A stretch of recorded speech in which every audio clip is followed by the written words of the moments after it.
सब है मगहिया भाई बहन के बुलेटिन काका के राम राम। आथिन मगहिया खबर में सुनते हैं देश दुनिया के खबर। बिहार के मुख्यमंत्री नीतीश कुमार फिर से दोहरौलन राष्ट्रपति बने में उनका कोई दिलचस्पी न है। बिहार विधान परिषद चुनाव में 7 उम्मीदवार निर्विरोध निर्वाचित हो गए। सभे के भेटायल जीत के प्रमाण पत्र। राहुल गांधी के समर्थन में कांग्रेसी सभे ईडी कार्यालय के सामने दिलन धरना। बुलडोजर पर हो रहा है बवाल, मामला कोर्ट तक पहुंच गया। पंचायती राज विभाग के 1.48 करोड़ के किताब रास्ता में से गायब हो गया। नेशनल हेराल्ड से जुड़ल मनी लॉन्ड्रिंग मामला में राहुल गांधी से ईडी कैलक 8 घंटा से बेसी पूछताछ।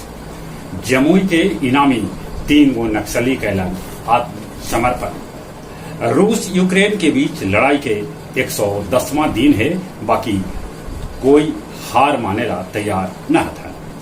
कुवैत में प्रदर्शनकारी सभे के देश से निकाल गए। रूसी राष्ट्रपति के बीमारी के खबर फिर से जोर पकड़ल है। न रहलन गया के निराला कवि बाल मुकुंद अगम जेहल रोड से हथियार के साथ 3 गो अपराधी के रामपुर थाना के पुलिस गिरफ्तार कर। पूर्व मुख्यमंत्री जीतनराम मांझी के सुरक्षा में तैनात जवान के वाहन पलट गए, जेकरा में 5 गो जवान घायल हो गए। गया आरपीएफ रेल में चोरी करे वाला 6 गो चोर के कैलक गिरफ्तार। गुरुआ बाजार में संचालित मां शारदे शिशु निकेतन के निदेशक सूरजदेव प्रसाद के 80 वर्षीय माए सावित्री देवी के हुए निधन। अब कुछ खेल के समाचार। तीसरा T20 मैच आज विशाखापट्टनम में दक्षिण अफ्रीका 2-0 से आगे चल रहा है। आज भारत के ये मैच जीतना जरूरी है। अफगानिस्तान जिम्बाब्वे के T20 मैच में हरा के सीरीज जीता।